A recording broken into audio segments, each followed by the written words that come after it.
ಎಲ್ರಿಗೂ ನಮಸ್ಕಾರ. ಇನ್ಫೋಸ್ಟ್ರೀಮ್ ಯೂಟ್ಯೂಬ್ ಚಾನಲ್ಗೆ ಮತ್ತೊಮ್ಮೆ ಸ್ವಾಗತ. ಈ ವಿಡಿಯೋದಲ್ಲಿ ನಾವು ಎಸಿ ಸರ್ಕ್ಯೂಟ್ಸ್ದು ಇನ್ನೊಂದು ಪ್ರಾಬ್ಲಮ್ ಅನ್ನ ಡಿಸ್ಕಸ್ ಮಾಡ್ತಾ ಹೋಗೋಣ. ಕ್ವಶನ್ ಏನ್ ಹೇಳ್ತಾ ಇರೋದು, A Chok coil is connected across 200 volts voltage and 50 hertz frequency supply ಅಂತ ಹೇಳ್ತಾ ಇದ್ದಾರೆ. ಅಂದ್ರೆ ಚೋಕ್ ಕಾಯಿಲ್ ಅಂತ ಅಂದ್ರೆ ಕಾಯಿಲ್ ಅಂತ ಏನಾದ್ರೂ ಕ್ವಶನ್ ಅಲ್ಲಿ ಐತೆ ಅಂತಂದ್ರೆ ನೀವು ಇಷ್ಟು ತಿಳ್ಕೊಂಡ್ಬಿಡ್ಬೇಕು, ಅದು RL ಸರ್ಕ್ಯೂಟ್ ಅಂತ. ಗೊತ್ತಾಯ್ತಾ? ಯಾವ ಸರ್ಕ್ಯೂಟ್ ಕಾಯಿಲ್ ಅಂತ ಏನಾದ್ರೂ ಇದ್ರೆ RL ಸರ್ಕ್ಯೂಟ್. ಚೋಕ್ ಕಾಯಿಲ್ ಅಥವಾ ಕಾಯಿಲ್ ಅಂತ ಏನಾದ್ರೂ ಕೊಟ್ಟಿದ್ದಾರೆ ಅಂದ್ರೆ ಅದು RL ಸರ್ಕ್ಯೂಟ್ಗೆ ಸಂಬಂಧಿತವಾಗಿರುವಂತದ್ದು ಅಂತ. ಸೊ ಏನಂತ ಹೇಳ್ತಾ ಇದ್ರೆ 200 volts 50 hertz ಫ್ರೀಕ್ವೆನ್ಸಿ ಸಪ್ಲೈ ಇದೆ. The power consumed by the coil is 960 watt and the current is 8 ampere.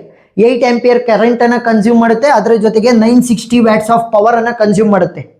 Calculate the circuit constants. So circuit constants ಅಂತಂದ್ರೆ ಇದು ಯಾವ ಸರ್ಕ್ಯೂಟ್ ಕಾಯಿಲ್ ಇದೆ ಅಂತಂದ್ರೆ RL circuit. So RL circuit ಅಲ್ಲಿ constant ಗಳು ಯಾವ್ಯಾವು? Resistance ಮತ್ತೆ ಇಂಡಕ್ಟೆನ್ಸ್.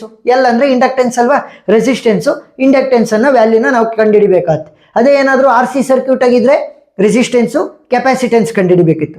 ಅದೇ ಏನಾದ್ರೂ RLC ಆಗಿದ್ರೆ ರೆಸಿಸ್ಟೆನ್ಸ್ ಇಂಡಕ್ಟೆನ್ಸ್ ಕೆಪಾಸಿಟೆನ್ಸ್ ಮೂರನ್ನು ಕೂಡ ಕಂಡುಹಿಡಿಬೇಕು. ಸರಿನಾ? According to the circuit constant ಗಳು ಯಾವುವು ಅಂತ ಡಿಸೈಡ್ ಮಾಡ್ಬೇಕು. ಕಾಯಿಲ್ ಅಂತ ಕೊಟ್ಟಿರೋದ್ರಿಂದ RL ಸರ್ಕ್ಯೂಟ್ ಆಗಿರೋದ್ರಿಂದ ರೆಸಿಸ್ಟೆನ್ಸ್ ಮತ್ತೆ ಇಂಡಕ್ಟೆನ್ಸ್ ವ್ಯಾಲ್ಯೂನ ಕಂಡುಹಿಡಿಬೇಕು. ಸರಿನಾ? ಎಸ್.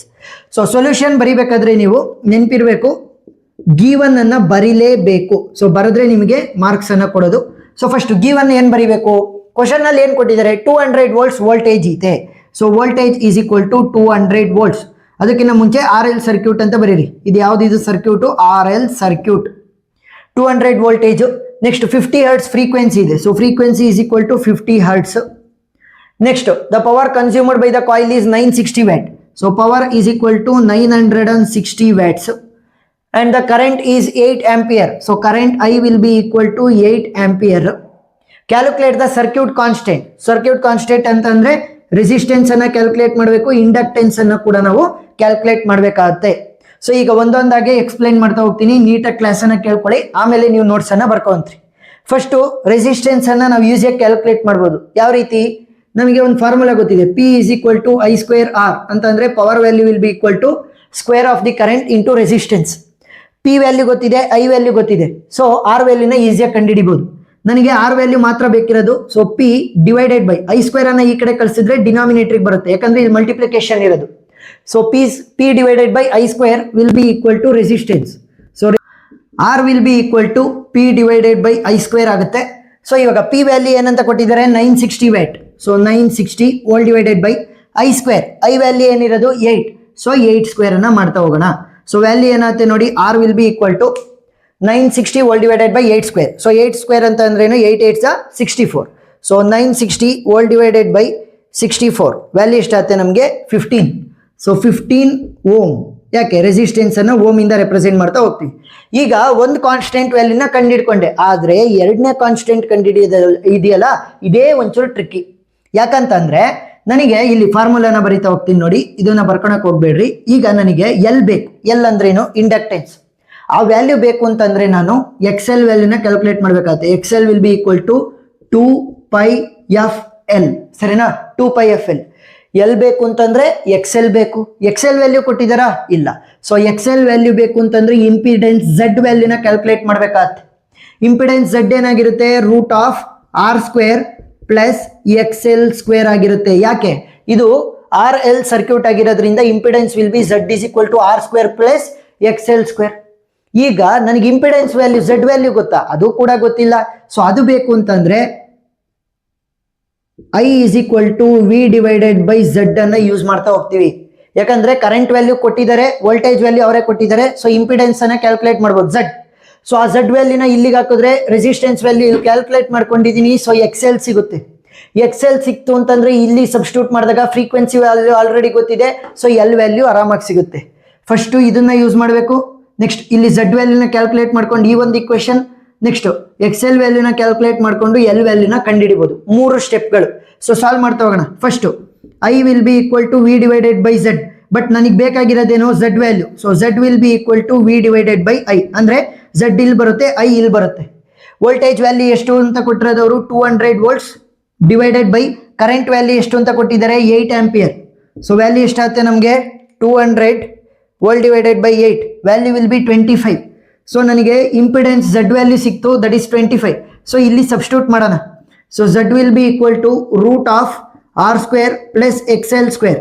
ನನಗೆ ಬೇಕಾಗಿರೋದೇನು ಎಕ್ಸೆಲ್ ವ್ಯಾಲ್ಯೂ. ಸೊ ಅದಕ್ಕೋಸ್ಕರ ಏನು ಮಾಡ್ತೀನಿ, ಈ ರೂಟನ್ನು ಈ ಕಡೆ ಕಳಿಸ್ತೀನಿ. ಅಂದರೆ ಈ ರೂಟ್ ಇದೆಯಲ್ಲ ಓಲ್ಡ್ ರೂಟು, ಅದನ್ನು ಈ ಕಡೆ ಕಳಿಸಿದಾಗ ಏನಾಗುತ್ತೆ, Z square will be equal to R square plus Excel square ಉಳ್ಕೊಂತು. ನನಗೆ ಬೇಕಾಗಿರೋದು ಎಕ್ಸೆಲ್ ಮಾತ್ರ. ಸೊ ಅದಕ್ಕೆ ಆರ್ ಸ್ಕ್ವೇರ್ ಅನ್ನ ಈ ಕಡೆ ಕಳಿಸ್ತೀನಿ. Z square plus R square ಈ ಕಡೆ ಬಂದಾಗ ಮೈನಸ್ ಆರ್ ಸ್ಕ್ವೇರ್ ಆಗುತ್ತೆ, ಸರಿನಾ, which will be equal to XL square. ನನಗೆ ಬೇಕಾಗಿರೋದೇನು ಎಕ್ಸೆಲ್ ಮಾತ್ರ. ಸೊ ಅದಕ್ಕೋಸ್ಕರ ಸ್ಕ್ವೇರ್ ಅನ್ನ ಈ ಕಡೆ ಕಳಿಸಿದಾಗ ರೂಟ್ ಆಗುತ್ತೆ. ಇಲ್ಲಿ root of Z square minus R square value ಏನು ಉಳ್ಕೊಂತು, ಎಕ್ಸೆಲ್ ಮಾತ್ರ ಉಳ್ಕೊಂತು. ಸೊ ಈಗ XL value will be equal to root of Z square. Z value ಎಷ್ಟು ಬಂದಿತ್ತು ನಮಗೆ, Z value is 25. So 25 whole square minus R square. R value ಎಷ್ಟು ಬಂದಿತ್ತು ನಮಗೆ 15. So 15 whole square. So value ಏನಾಗುತ್ತೆ ನೋಡಿ, 25 whole square minus 15 whole square value ಎಷ್ಟು ಬಂತು, 400 ಬಂತು. ಸೊ ರೂಟ್ ಆಫ್ 400 ಅಂತ ಅಂದರೆ ವ್ಯಾಲ್ಯೂ ಎಷ್ಟು ಬರುತ್ತೆ, 20. So XL value is 20. ಗೊತ್ತಾಯ್ತಾ. ಫಸ್ಟು ಒಳಗಡೆದನ್ನ ಕ್ಯಾಲ್ಕುಲೇಟ್ ಮಾಡ್ಕೊಳ್ಳಿ. 25 ಸ್ಕ್ವೇರ್ ಮೈನಸ್ 15 ಸ್ಕ್ವೇರ್ 400 ಬರುತ್ತೆ. ರೂಟ್ ಆಫ್ 400 ಅಂತ ಅಂದರೆ 20. ಈಗ ಎಕ್ಸೆಲ್ ವ್ಯಾಲ್ಯೂ ಗೊತ್ತಿರೋದ್ರಿಂದ ಈ ಒಂದು ಫಾರ್ಮುಲಾಗೆ ಸಬ್ಸ್ಟಿಟ್ಯೂಟ್ ಮಾಡೋಣ. XL value will be equal to 2πfl ಅಲ್ವಾ. ನನಗೆ ಬೇಕಾಗಿರೋದೇನು ಎಲ್ ವ್ಯಾಲ್ಯೂ ಮಾತ್ರ. So XL whole divided by 2πf ಇಲ್ಲಿಗೆ ಬರ್ತಾ ಹೋಗುತ್ತೆ, which will be equal to L. ಗೊತ್ತಾಯ್ತಾ. ಸೊ ಇಲ್ಲಿ ಮಲ್ಟಿಪ್ಲಿಕೇಶನ್ ಇರೋದ್ರಿಂದ ಎಲ್ಲಾದ್ರದ್ದು ಮಧ್ಯ. ಸೊ 2πfl 2πf ಇಲ್ಲಿಗೆ ಬರುತ್ತೆ, ಎಲ್ ಅಲ್ಲೇ ಉಳ್ಕೊಳುತ್ತೆ. So L value will be equal to X L value ನನಗೆ ಆಲ್ರೆಡಿ ಬಂದಿದೆ, that is 20 whole divided by 2 into pi into F value. Frequency value ಎಷ್ಟಿದೆ, 50 ಇದೆ, ಸರಿನಾ, 50 ಅಂತ ಬರಿಬೇಕು. ಈ ಪೈ ವ್ಯಾಲ್ಯೂನ ನೀವು ಡೈರೆಕ್ಟಾಗಿ ಸಬ್ಸ್ಟಿಟ್ಯೂಟ್ ಮಾಡಕ್ಕೆ ಹೋಗಬೇಡ್ರಿ, 3.14 ಅಂತ ಅಥವಾ 22/7 ಅಂತ ನಾನು ಹೇಳ್ಕೊಡ್ತೀನಿ ನೋಡಿ. ಫಸ್ಟು ಕೆಳಗಡೆದನ್ನ ನಾವು ಸಾಲ್ವ್ ಮಾಡ್ಕೊತ ಹೋಗೋಣ. 2 ಇಂಟು ಪೈ ವ್ಯಾಲ್ಯೂನ ನೀವು ಕ್ಯಾಲ್ಕುಲೇಟರಲ್ಲೇ ಬರೆಸ್ಬೇಕು. ಯಾವ ರೀತಿ, ಶಿಫ್ಟ್ ಬಟನ್ ಅನ್ನು ಒತ್ತಿ, ನೆಕ್ಸ್ಟ್ ಇಲ್ಲಿ EXP ಅಂತ ಇರುತ್ತೆ ಕೆಳಗಡೆ, ಅಲ್ಲಿ ಪೈ ಬಟನ್ ನಿಮಗೆ ಕಾಣ್ತಾ ಇರುತ್ತೆ. ಸೊ ಅದನ್ನ ಒತ್ತಿದ್ರೆ ನಿಮಗೆ ಪೈ ಬರುತ್ತೆ. ಗೊತ್ತಾಯ್ತಾ. ಯಾವ ರೀತಿ, ಫಸ್ಟು 2 ಅನ್ನ ಪ್ರೆಸ್ ಮಾಡಿ ಇಂಟು ಮಲ್ಟಿಪ್ಲಿಕೇಶನ್ ಆಗಬೇಕು 2 ಜೊತೆ. ಪೈ ವ್ಯಾಲ್ಯೂ ಯಾವ ರೀತಿ ಬರ್ಸೋದು, ಶಿಫ್ಟ್ ಅನ್ನ ಒತ್ಬಿಟ್ಟು EXP ಅಂತ ಒಂದು ಬಟನ್ ಇರುತ್ತೆ. ಸೊ ಅದನ್ನ ಪ್ರೆಸ್ ಮಾಡಿದ್ರೆ ನಮಗೆ ಪೈ ಬಂತು. ಇಂಟು 50 ಇದೆ, ವ್ಯಾಲ್ಯೂ ಎಷ್ಟು ಬರುತ್ತೆ, 314.159 ಅಂತ ಬರುತ್ತೆ. So 20 whole divided by 314.159. So value ಎಷ್ಟಾಗುತ್ತೆ ನೋಡಿ, 20 whole divided by 314.159. Value will be, inductance ಎಷ್ಟು ಬಂತು, 0.06366 ಹೆನ್ರಿ. ಎಚ್ ಅಂತ ಬರೆದ್ರೆ ಹೆನ್ರಿ. ಸೊ ಹೆನ್ರಿಯಿಂದ ನಾವು ಇಂಡಕ್ಟೆನ್ಸ್ ಅನ್ನ ನಾವು ಕ್ಯಾಲ್ಕುಲೇಟ್ ಮಾಡ್ತಾ ಹೋಗ್ತೀವಿ, ಸರಿನಾ. ಇಲ್ಲ ಅಂತಂದ್ರೆ ಬೇಕಾದ್ರೆ ನೀವು ಇಲ್ಲಿ ಇದನ್ನ ಅಂತಂದ್ರೆ ಇಷ್ಟು ಬರೆದ್ರೂ ಆನ್ಸರ್ ಸಿಗುತ್ತೆ. ಇಲ್ಲ ನೀವು ಇನ್ನೂ ಕೂಡ ಸಿಂಪ್ಲಿಫೈ ಮಾಡಿ ಬರೀತೀನಿ ಅಂತಂದ್ರೆ 63.66 ಇಂಟು 10⁻³ ಹೆನ್ರಿ ಅಂತ ಕೂಡ ಬರಿತಾ ಹೋಗ್ಬೋದು, ಸರಿನಾ. Into 10⁻³ henry. ಯಾವ ರೀತಿ, ಈ ತರ ಬಲಗಡೆ ಹೋಗ್ತಾ ಹೋಗುತ್ತೆ. 1 point 2 point 3 point. So 3 point ಹೋದ ತಕ್ಷಣ 63.66 ಇಂಟು 10⁻³ ಅಂತ ಹಾಕ್ಬೇಕು. ಯಾಕೆ, 3 ಪಾಯಿಂಟ್ ಬಲಗಡೆ ಕಳಿಸಿರೋದು, 1 2 3 ಆ ಥರ. So into 10⁻³ henry. ಸೊ ಇಷ್ಟನ್ನ ಬರೆದ್ರೆ ನಿಮಗೆ ಫುಲ್ ಆನ್ ಫುಲ್ ಮಾರ್ಕ್ಸ್ ಅನ್ನ ಕೊಡ್ತಾ ಹೋಗ್ತಾರೆ. ಸ್ಕ್ರೀನ್ಶಾಟ್ ತಗೊಂಡ್ರಿ, ನಾನು ಸೈಡ್ಗೆ ಹೋಗ್ತೀನಿ. ಏನೇ ಡೌಟ್ ಇದ್ರೂ ಕೂಡ ಕಮೆಂಟ್ ಸೆಕ್ಷನ್ ಅಲ್ಲಿ ತಿಳಿಸಿ, ನಾನು ಕ್ಲಾರಿಫೈ ಮಾಡ್ತೀನಿ. ವಿಡಿಯೋ ಇಷ್ಟ ಆಗಿದ್ರೆ ಸಬ್ಸ್ಕ್ರೈಬ್ ಆಗೋದನ್ನ ಮರಿಬೇಡಿ. ಎಕ್ಸ್ಟ್ರಾ ಪ್ರಾಬ್ಲಮ್ಗಳ ವಿಡಿಯೋ ಲಿಂಕ್ಸ್ ಡಿಸ್ಕ್ರಿಪ್ಷನ್ ಅಲ್ಲಿ ಇರುತ್ತೆ, ಪ್ಲೇ ಲಿಸ್ಟ್ ಮುಖಾಂತರ ನೀವು ನೋಡ್ಬೋದು. ಎಷ್ಟು ಎಕ್ಸ್ಟ್ರಾ ಪ್ರಾಬ್ಲಮ್ಸ್ ಅನ್ನ ಸಾಲ್ವ್ ಮಾಡ್ತೀರಾ ಅಷ್ಟು ಕಾನ್ಫಿಡೆನ್ಸ್ ಬರ್ತಾ ಹೋಗುತ್ತೆ ಈ ಒಂದು ಟಾಪಿಕ್ ಮೇಲೆ. So thank you for watching.